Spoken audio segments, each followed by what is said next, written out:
So most 3D art is made with a serial waterfall style of work where you need to finish the, 3D mesh, which is the, geometry of the object before you start painting the textures on it, for example. And so if you're engaged in that kind of process, we're building tools to make that, again, easier, faster, easier to work in parallel, continuously integrated.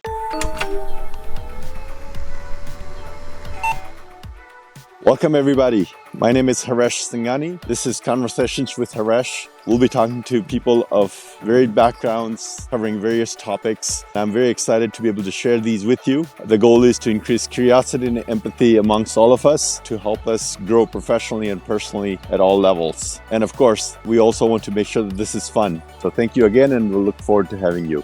Welcome, Jeremy. How are you? Hi, I'm doing well. Thanks for having me here. Absolutely. It's a sunny day in Seattle, right? So what could be better? Yeah, I've been having fun outside. My oldest is just starting to do kid pitch baseball, so this is the season that all that starts up. It's been a lot of fun. Wow. Okay. Do you volunteer as a part of it, or are you just driving around? No, I've done coaching at the T-ball age, but once we need the real skills like mechanics, I let the professionals take over. But the local Little League has some great resources for kids who are going in and learning how to pitch and learning the mechanics. So we've been doing that together. It's been a lot of fun. Wow. Yeah, sounds like special times, right? 100%. Yeah, you can make the most of it. Hopefully you're able to make the most of it. Yeah, the firsts in life are, very special moments, or it's special to be able to witness that, but if you can participate in them, that's even better. Yeah, you get a chance to live vicariously and remember what it was like to play Little League again. Yeah, absolutely. Absolutely. So I'm a kind of a skier, right? And so I've been skiing for many years, but I wouldn't, want a picture taken of me skiing. But so in the family, we have my daughter, our only kid, who we initiated into skiing probably 12, 13 years ago, and she's in her 20s now, about to graduate college. That was a very kind of a special phase or event, right? Is getting her on skis for the first time. And then during first season, she kind of picked it up naturally. And then since then, I've had the luck of skiing with nieces and nephews and initiating a couple more of those. So those are like very unique opportunities. So yeah, we did that with our boys as well. And last season was the first one where Oscar, our 8-year-old, was able to, actually get some S curves in on his skis. I grew up in the Midwest, so I didn't actually ski till I was like, late high school age. So it's cool to get them to do it early when it can just be second nature. Yeah. No, awesome. So I guess coming back to our topic or our goals for today. So again, thank you for being here. I know we tried to plan it for some time, and we had the opportunity to have you on our panel 2-3 weeks ago, talking about gaming and AI and so on. But I'm excited for this conversation. As I mentioned earlier, we can perhaps start with giving some of the listeners a picture of Jeremy and professionally, personally, and kind of what you're professionally focused on currently. Wonderful. Yeah. So I guess zooming way out and way back, I grew up in the Midwest, as I mentioned, a little bit of time in the Chicago area, and then most of my kind of formative years in central Indiana. So both a Cubs fan and a Colts fan, with the mix of sports loyalties from there. Wow. How many Super Bowls have Colts won? I can't recall. It's been too long. So you pick your teams wisely, don't you? Yeah. We got a World Series with the Cubs back in 2016. After a long wait, it was worth the wait. Yeah, so moved out to the West Coast with my first job. Took a brief interlude actually in China before coming to Seattle. Seattle is when I started working in startups. That was about 15 years ago. And I've been doing deep technology startups ever since, starting with some time working on NLP for consumer newsreader apps at a startup called Every. That's a startup that had really cool technology, but not any product market fit. So wow. I got to... Small world. Yeah, exactly. That's Vaughn was there, right? So yes, that's right. There's kind of a long storied history of of every. So a number of people came in and out, and it actually lasted quite a while because the initial technology had a number of lives before the version that I joined. But I managed to join at the very end when we were, I got to sell office furniture by the end of it. Always a special experience. Talk about special times in life. Yeah, exactly. I mean, I've got a monitor right here, 15 years old, still going strong. Wow.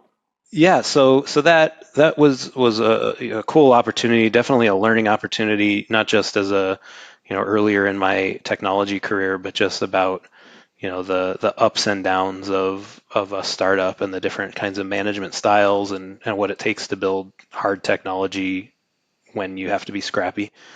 And then I moved to my next startup, a company called Placed, doing location intelligence. Luckily, there we had more product market fit. We ended up growing over the course of 5 years or so. I got into engineering leadership and got to lead that team through an acquisition at Snapchat, where we operated inside Snapchat for a couple of years, and had another unique opportunity where we resold that company to Foursquare. Got to go through a second acquisition with the same entity. Ultimately, at Foursquare, I got to lead the engineering org there. It was a period of consolidation of the market. We merged with another competitor and did like a three-way technology merger. Another fascinating time because that merger closed March of 2020, which everybody remembers was the start of lockdown. So we had offices across the US and a bunch of integration work to do, and I had to figure out how to do all that remotely. That led me closer to the current phase. I took a brief interlude building a video game. I'm sure we can get more into that. That's kind of another facet of my hobbies and technology life that had been separate from my career until that point. Ended up shutting that down before it really ever got started because of just business strategy reasons. Began a role as a partner at Madrona Venture Lab, which is a local startup studio affiliated with Madrona Venture Group.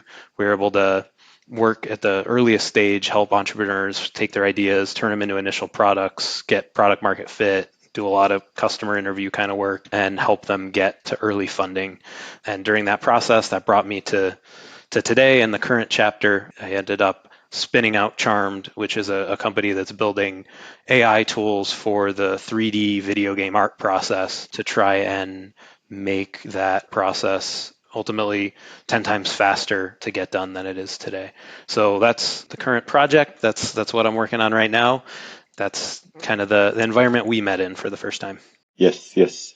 And so we were exchanging a couple of messages, I think, a few days back. You guys had a launch? Yeah, so this was kind of the first time when the full set of like V1 features, AI models, and monetization are all out there in public. So kind of a transition from feverishly trying to get that release ready to go to now focusing on marketing and user traction and trying to sand off the friction that gets in the way of people discovering the tool and deciding to start using it. I don't know if it's too early to get any signals, but has there been any feedback?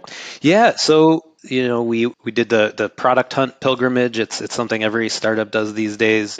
Managed to finish in the top 10, which was Okay. nice. Oh, wow. It was a fun opportunity to reach out to friends and family and people who they're not all technologists, they're not all interested in video games, they're not all investors. It's a way to get those people in your life involved. They're able to, vote and help you with the competition and watch the horse race for the day. And so that part of it was fun, getting messages from my little brother and college buddies I haven't talked to in a while about it. And yeah, now after that, I'm happy to say we've made our first dollar. Unfortunately, these days you can't take the first actual physical dollar and put it on the wall, but it's great to see after all that build up that, people start using it and being willing to pay for it. Take the screen capture of the bank statement or something.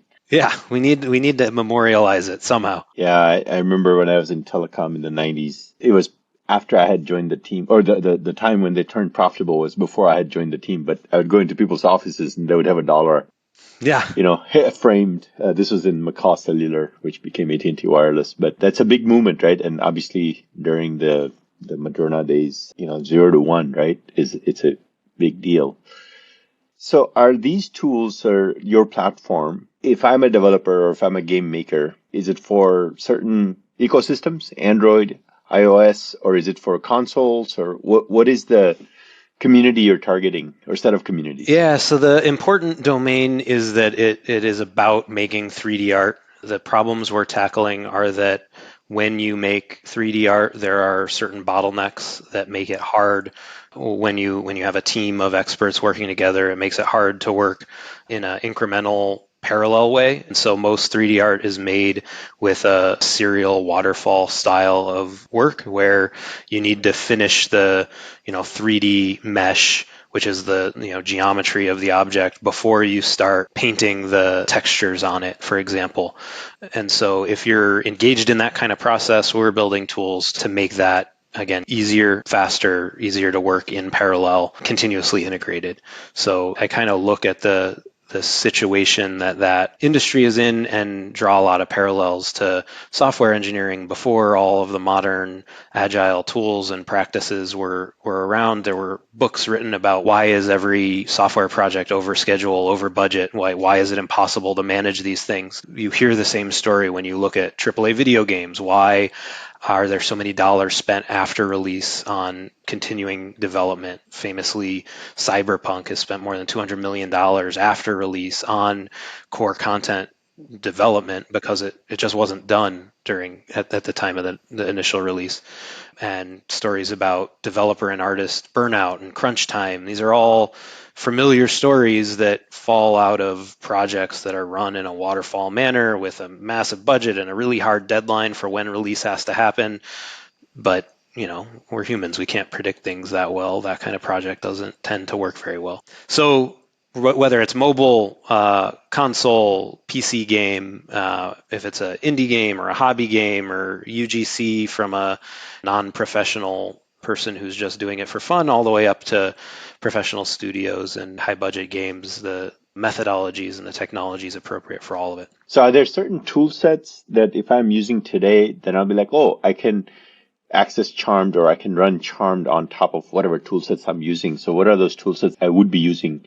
Yeah, there's a whole set of common tool sets, and the formats that we use are interchangeable with all of them. So on the art side, you might be doing your 3D artwork in Blender or Maya, which are both tools for 3D artists. You might be painting your textures in Substance Painter, which is an Adobe product. And with our tools, you'll be able to import and export kind of two-way between the tool sets.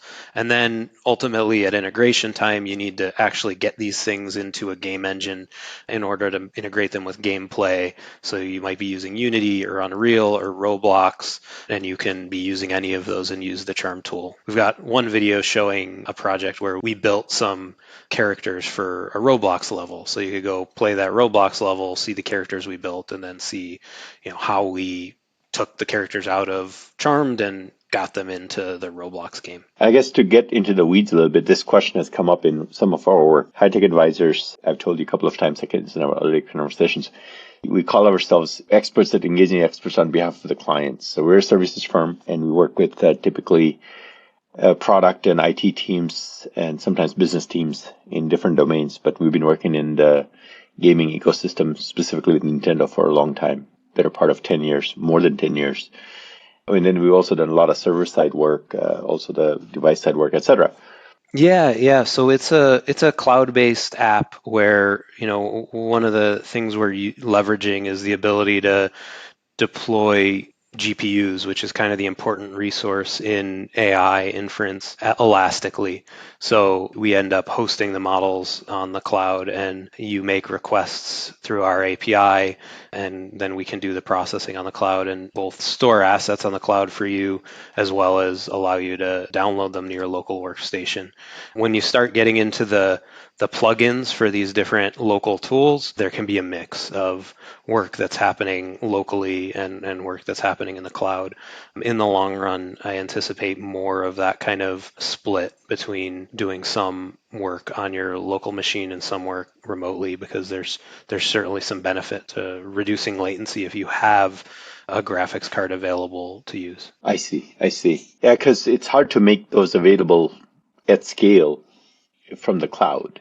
It's hard to make GPUs available for anything. It's, I think, going to be a really interesting resource constraint of our time, of the AI era, because there are not just, the physical production can happen at only a certain rate, but spinning up more organizations capable of that production is not a simple task. It's complicated on the order of maybe takes decades to catch up to where the best and the best are today. And so it doesn't seem like there's a magic bullet to all of a sudden having a lot more GPU capacity. If there are magic bullets, they'll be on the algorithm side of figuring out how to need less GPU. This void or this gap or this opportunity that you've identified, is it because are you guys brilliant and unique that nobody else thought of this? Or is it that a lot of people have been thinking about it, but you guys are like, maybe more focused, more dogged, maybe more skilled in certain niche areas? What gives you that unique, sane or insane advantage? We're not, special geniuses that are alone in the world in seeing this opportunity. There are others out there who are building various components. I think where we're unique is in focusing on the dynamics of the workflow, of thinking about how complex teams work together. Some of that, I talked about some of the learning at earlier companies I've worked at, and everywhere I've worked in my career has been a partnership of very different domain experts needing to work together very quickly with very few resources. So the question has always been, how do you do cutting edge ML research or deep learning research or NLP research at the same time that you're trying to deploy product as fast as possible and finding your market? That means I've focused a lot more in my time building technology on, like, how do those experts work together? What are the important components of getting a workflow to operate efficiently? And that's why when I look at the 3D art problem, I draw a lot of parallels there. And so we're building for those integration points that others may be overlooking. There are areas like there's a technique called UV unwrapping, which is just the process of taking your 3D object and flattening it out onto a canvas so that you can paint it. And you paint it both with colors and also with data to tell the engine how it should respond to light in different scenarios. That UV unwrapping is one of the most painful parts of the texture artist's process. It's one of the things that you have to redo every time the mesh changes in most ways. And it's compared to, text to 3D geometry, it's not nearly as active of an area of research. And so it's areas like that. There are similar integration points with animation that, I think we're through a focus on the overall workflow dynamic that we're trying to change that leads to a focus on different research areas that differentiate us from other folks who are interested in AI for 3D. In your product team, kind of like the product management team, which may be not huge, I'm guessing, it's people who've been using existing tool sets, I'm imagining, to do these things before, and then they're able to have some level of empathy as to like, oh, here are the gaps, or here's how it could be improved, right? So that's a special set of people, or a specialized set of people. Yeah, so we're small. We're still early days. The experience that I've had building engines from the ground up and that indie studio that I talked about, we also have someone on staff who worked at Linden Labs for about a decade.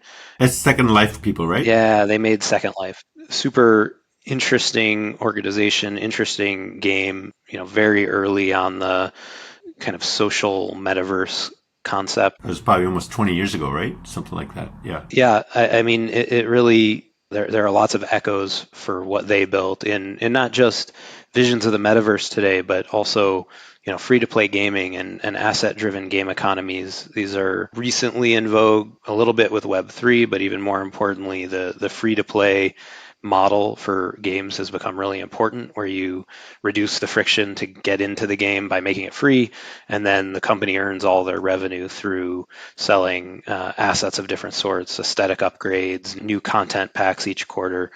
Second Life was kind of early to that kind of world where the economy of the game was how they made money rather than the selling a $70 package. Beyond that, I think the product empathy comes from our customers, our pilot studios. It was really important to us early on to know that we were focused on building art that could be delivered. So we focused on finding pilot customers who had a burning need and who would, ship the actual art content that we were producing, and understanding like what the conditions were for meeting the quality bar, for how much time did we have to cut out of an art process to be worthwhile. That was a big part of the learning curve for us. Wow. Well, that's awesome. I think I've found historically in our work, empathy, and not just empathy kind of emotionally, but also like having context, right, in the domain experience is critical. And you have to balance kind of the innovation and the legacy domain knowledge. The other thing that's maybe relevant there is in the indie game building community, there's a concept called the solo dev indie, which is when you try and wear all of the hats as an individual person. And all of the games that I've built up until most recently were solo dev efforts of, starting at the engine level, building the graphics engine. But then when you start building content, it's creating the art, the 2D art, the 3D art, it's UX design, it's sound effect work, it's music composition, it's voice acting, it's writing the stories. Doing that in the early days is what gave me a love for how games are constructed. Also, I think what influences me to think about this integration process and this workflow, because in that world, it was bringing everything together was a monumental challenge. You need to not just be good at making a good track that doesn't get frustrating when people hear it for more than 30 seconds in the game, but making it sit properly next to the sound effects and the voice acting and the character dynamic gameplay. That's another place where that kind of empathy for the process of making games comes from. Kind of stepping out a little bit. When did you start? When did Charmed start? Yeah, so the exact start date is hard to measure. I started working on it more or less full-time January of last year. We actually formed the legal entity in May of 23. Okay, so about a year. And obviously you did other things, as you mentioned, quite a few other things like most of us have before this. And it's a kind of a relatively young journey, right? 1 year is not a super long time. How have you been tested? Has the team been tested with regards to energy reserves or creativity? Time is a funny thing. I know celebrating my first kid's first birthday didn't seem like a short period of time, but now all of a sudden he's 8 years old. That's a now shrinking quantity. And just like that, the process of building a company, the first year feels like it's lasted forever. It's kind of hard to remember a time before I was working on this because of how many things happen every day and how much things change day to day. And so, we've already gotten to experience funding scares. I've gotten to, talk to the team about potentially turning out the lights off. Luckily, those things didn't come to pass. We're still here. But, we've had pilot customers who were leading customers for us who had their own business problems and their own turnover that changed the relationship. And when you're early and you've just got that one relationship you're trying to make the most out of, that can be really disruptive and difficult, so it feels like the gamut from that perspective. We also came about at what I think when we zoom out will be the bottom of the trough in VC funding activity. So there have been all of those challenges. But at the same time, it's a world of mixed emotions because it's in the same 24-hour period that you learn something you really counted on or hoped was going to happen isn't going to happen, but also something you didn't expect and an opportunity you didn't know about also shows up in your inbox, and they're back to back, and it's impossible to predict what will come next. And, so I've been thinking a lot about just the value of taking it as it comes and constantly focusing on, given where we are right at this moment, what's the best next step forward? Because as long as we can keep moving forward, as long as we can keep surviving, opportunities will keep coming. Opportunities have a way of compounding over time, and you never know which one is going to really be a difference maker that puts you on the map. Yeah, the name of the game is don't run out of oxygen. Yep. As long as you're on the playing field, good will always keep coming your way. Exactly. Yeah, perseverance is certainly a necessary quality. So I guess that kind of touches on one of the questions I had mentioned in our prep for this call, which is setbacks, resilience building, and the role of setbacks in that, right? For yourself and your team, not just this team, but even before now. Has that kind of evolved for you professionally, maybe even personally? It's an active topic of conversation at the dinner table in my family. We talk about this a lot. I've sliced this a lot of different ways. There's kind of like the investor way of looking at it, and you look at the suffering and setbacks as a payment you're making to an investment that you expect a return on, or at least hope for a return on. And there's, a more philosophical way of looking at the fact that no matter what you do in your life, nobody lives in a utopia. Nobody lives in a perfect world.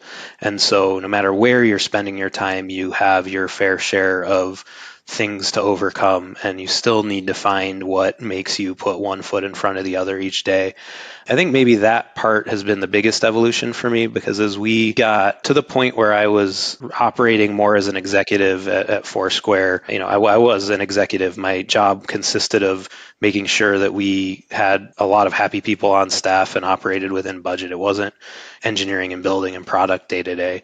That for me represented like a rung on a ladder that I had gotten to that I thought was a goal that hadn't been the motivation for me. That was the thing that kept me going forward. Like, I want that leadership. I want that role. And then you kind of look around and realize, like, I don't actually want to keep going up this ladder or down this path. I don't want to find myself on that next rung 15 years from now. So that made me think a lot about what I do want to spend my time doing. And with the kind of dual realizations of, you have to be mindful about choosing your goals at a certain point, because the world doesn't tell you what the right goal is, and there's not always a script to operate from. And the fact that no matter what goal you pursue, it's not going to be easy, and you're going to have to figure out how to persevere through the hard times to get whatever the goal is. It kind of has a way of helping you focus on, well, what are the things that are important to me? It's important to be in control of how I'm using my time. It's important for me to be able to achieve that Zen state of working on something that, makes me feel accomplished, that I know I can sink my mind into and feel happy doing. And for me, startups represent a lot of that. They represent choice in technology, choice in product, choice in market. And when you wear the investor hat, they also represent potential upside and ownership, and you can't get that everywhere. And so I'm sure you're working very intense hours, to create the success, right? We all put in a lot of time, and you probably had roles in the past, I imagine, that were quite demanding. So how do you keep sane? How do you keep healthy? Yeah. So, first of all, the hours thing isn't that different, because I've always been the kind of person to obsess about a problem till it was solved, dream about the thing that I'm working on, and it didn't matter whether it was my first job or being the CEO of the company. I like having work that I care about, and that leads to immersing yourself in it. For me, it's more, do I get to control what my own mind is thinking about throughout the day? And so some jobs I've had bosses who have that like interruption every 3 hours to make sure that you're thinking about what they're thinking about. So for me, a lot of the sanity comes from, I get to sit down every morning and say, what's important? What am I going to focus on? And have that freedom. And some days that is all work late into the night. But other days, it's making sure that I log off at 4:00 so that I can go to the pitching clinic with my son. My kids, my family are, again, as much of a work as anything else, but really my true source of joy and relaxation, making sure that I have time with them. The other aspect that's maybe just kind of a lucky artifact of all the crazy stuff the world went through with COVID. We're working remotely most of the time. That means when my kids are home, we're around together. And so they come in and they want to know what video game I'm working on, and they want to watch me program or watch me edit a video that I'm putting out on YouTube. What is the age spread? 6 and 8.5. If I had a more mobile camera, I'd show you. I've got a whiteboard where I was graphing out an algorithm I was working on, and right below it is the video game design my 6-year-old made when I was done. It's that kind of stuff that keeps you sane. Not too many years, they'll join your test users. 100%. Yeah. The 6-year-old especially is talking a lot about, the game he wants to build. And, hey, could we use Charm to build this game? Like, yeah, let's try. Why not? Wow, awesome. Talking about investors, you already started kind of in an environment where the interest rates and inflation was very high, and which kind of affected the macro investment ecosystem quite a bit, right? So your interactions and history or experience working with the investment community so far in this journey, how has that gone? It's been interesting, to put it kindly, I guess. There certainly was a shift, and it felt like the market turned on a dime, going from funding seed investments on some customer validation and an entrepreneur background to pre-seed investments requiring revenue traction data and looking a lot more like a prove you've got product market fit in order to get this check. And it's kind of amazing to watch how quickly those things can change, how closely they track the macroeconomic situation. Interest rates go up and all of a sudden it's less risky to leave money undeployed, and that has an immediate impact on the decisions everyone's making. And, it's another kind of environment where you have to go into every opportunity with all of the optimism in the world that like this could be the one that makes the difference for our company, full well knowing that for every one of those yeses and difference makers, you're going to have 20, 30, 40, 50 no's and reasons why some individual doesn't think that you're going to succeed the way you want to succeed. That I don't think has changed with time or market. I think that's just, a fact of life and a fact of raising money and asking other people to keep you alive, And then, you find those people who are believers. You find those investors who are with you for the ride. And so with Madrona Venture Lab, Mike Fridgen, I had the opportunity to be partners with him in the lab, and then bring MVL on as investors in the very early days. Had the opportunity to have a group of people that got to work side by side with me when they made that choice, and so that maybe gave me a false sense of how easy it would be to raise money further down the line. More recently brought on Tacoma Venture Fund, Medine, Dennis Joyce, great partners who've been willing to go to bat, help bring other people to the table, share advice and insights. And so you get those people in your corner, and it's like that opportunity compounding I was talking about. As you go, the snowball gets bigger and bigger. There are more and more people in your corner. It's one of the things I got to experience with a product launch is, all of that. The people in your network who you might not see every day, who are really there rooting for you, who want you to see things turn out well. So like everything else, you're taking the mix of good and bad all in one fire hose, trying to process it and keep moving forward. So that's not too different in some ways from what we're seeing with some of the other clients and some of the companies that we're advising. If you get your money too easily, it's probably not a good thing. If it's green and it spends. Yeah, well, I suppose there's some utility to any money. But what I meant to say is that if you have to fight for it, you'll actually have to validate your thinking, your approach more. And then if you get it a little bit more easily, then you may end up a little bit later in the process discovering that you weren't really on the right path. You got a lucky break a little bit too early or something like that. But ultimately, you do need resources, whether it's customer money or investor money, whatever it is, right, to keep the lights on, pay the team, and grow. And of course, there's a lot more scrutiny on the investors now because they can make a lot of money by parking it in money market funds or whatever, right? Significant chunks of money that they didn't used to make. So that's the ecosystem's changed a little bit. Maybe it had gotten ahead of itself. It's very cyclical, right? It keeps doing that every 10 years, 20 years. And then you start hearing this time it's different kind of thing. And that's probably the sure sign that this time isn't different. I think that's 100% right. Yeah. Yeah.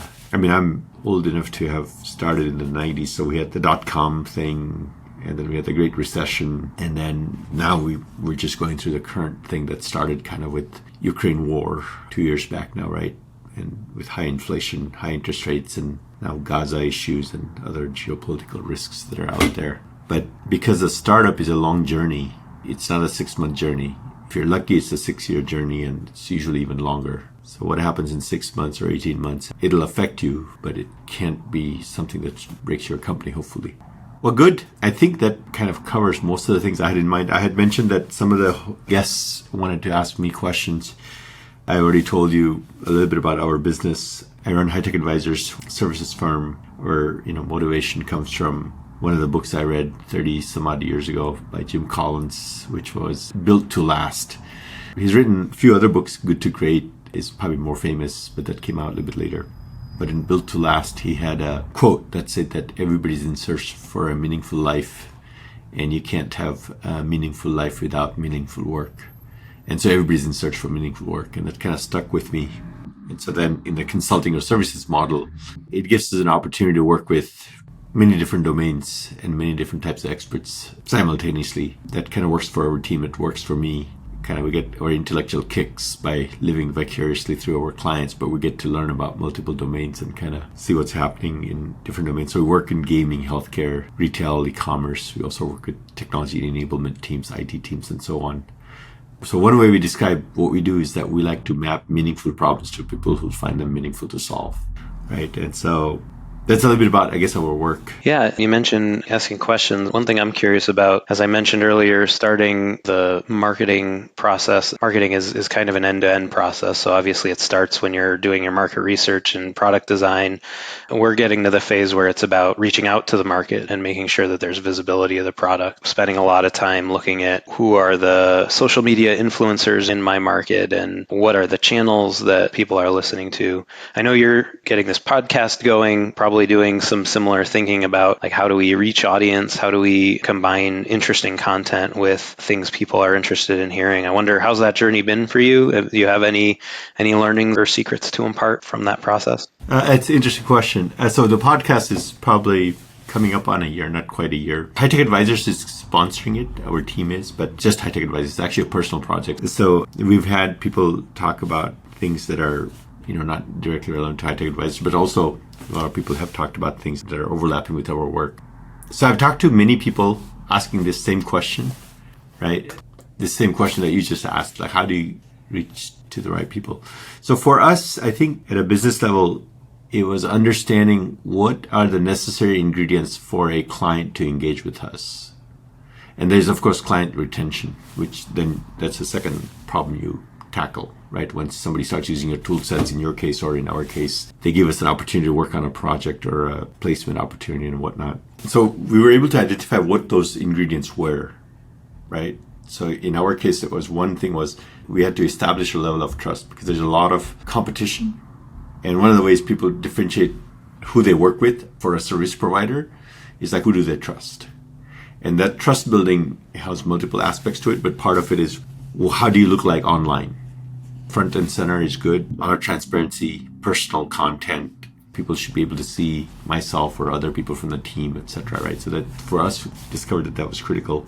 Second thing was the timing had to be right. Usually we're either dislodging a competitor or the client is starting on something new, and that doesn't yet have a solution in place, right? Whether it's an internal team or an external team that's going to actually solve a problem that requires different experts to solve that problem. So the bottom line was we were like, okay, what are the things that have brought us success before? And what were the ingredients that were must-haves for the clients to engage with us in the past?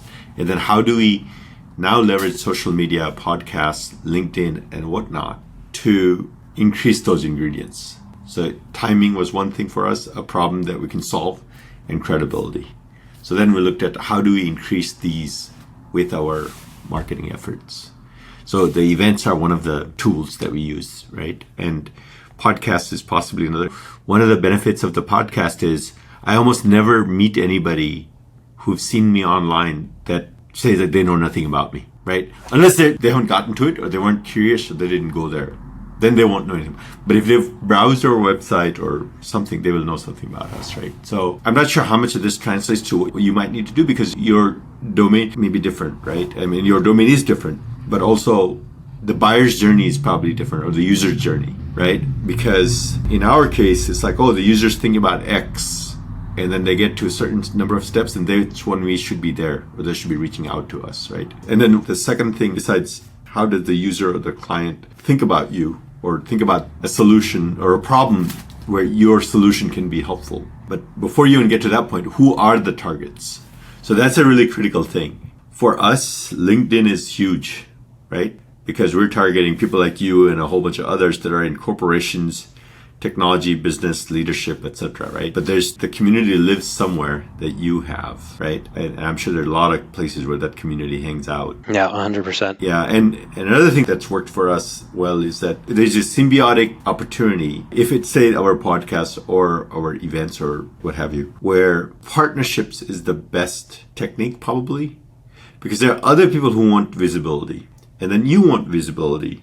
but you're not competing, Right. right? The good thing is there's positive feedback. So the more people you'll have in your ecosystem of listeners, if you will, then other people will be like, oh, I would like to get in front of them.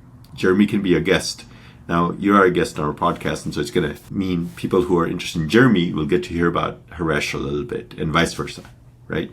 So that works really well, actually.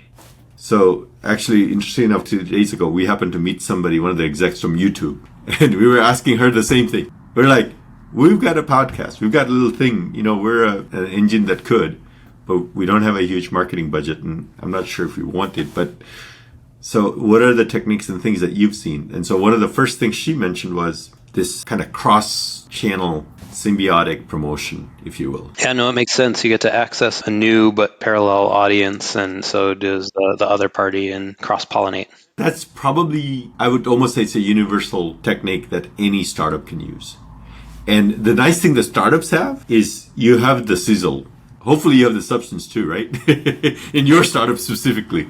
But most startups have the sizzle because they usually at least have a good story. Like they're thinking innovatively. There's a little bit of insanity, right? Nobody in sane mind would do a startup, right? It's much safer and easier to have a job and just go do it, right? So what we found in our work, which also involves bringing innovation to our client base, is that a lot of times the clients, they want to hear those interesting stories. Whenever there's a startup, 2 people in a garage or 5 people in a garage, they're coming after their domain. They want to know about it, not necessarily because they're going to change anything they might do, but they just feel more informed. They feel more excited about whatever they're doing. Eventually, they might change something that they do as well. So I think that's a good thing with startups is that people want to hear from startups. So if you have somebody who's got an audience of 500 or 5,000 or 50,000, then there's an opportunity. I jokingly, or maybe only half jokingly, I tell our teams that most people want to be entertained. They want to do business for about 5 minutes out of an hour. The rest of the time, they just want to be entertained, right? And I'm using that word loosely, but they want to be informed, educated, and talking about mapping meaningful problems for people who have the meaning to solve. Having fun is a big thing, right? Whatever work you're doing, you better be having fun. In our business, this may not work for your business, but what we find is that when we're going in talking to people as consultants, if you ask people, do you want to talk to a consultant today at 12 o'clock and waste your lunch hour? They're like, no. Right? But we try to create an impression that, do you want to be entertained today? Right? And then it's a different thing. It's like, oh yeah. And then it's like, we'll eat some greasy tacos and some probably stuff that we shouldn't eat and all that stuff, right? Or Yeah, make it a good time. Yeah, so I think channels is probably a good thing. And videos, you probably already know this. Videos are awesome. So if you have a platform, the how-to videos, right? Obviously, testimonials, people credibility building is really critical. And there's almost no better tool than videos because now you're real. Yeah, it's an empathetic medium. Yeah, exactly, right? And so you can do the how-tos. So if you have a tool or a platform, the how-to videos, when they're done right, they're a godsend because I can pick up a lot more in a video than I can almost any other medium you can give me, right? And so, we're seeing more and more product videos, like when I go to Costco or Amazon, everything has a video, right? Even if you're buying like a laptop bag, it has a video. We weren't used to that before, at least we weren't seeing that much. So maybe those couple, 3 things. It's like figure out who the buyer is, how do they make the decision to use a tool like yours, and then use channels to try to reach those people, right? That's kind of what comes to mind. I don't know. Yeah, no, I think it makes a lot of sense.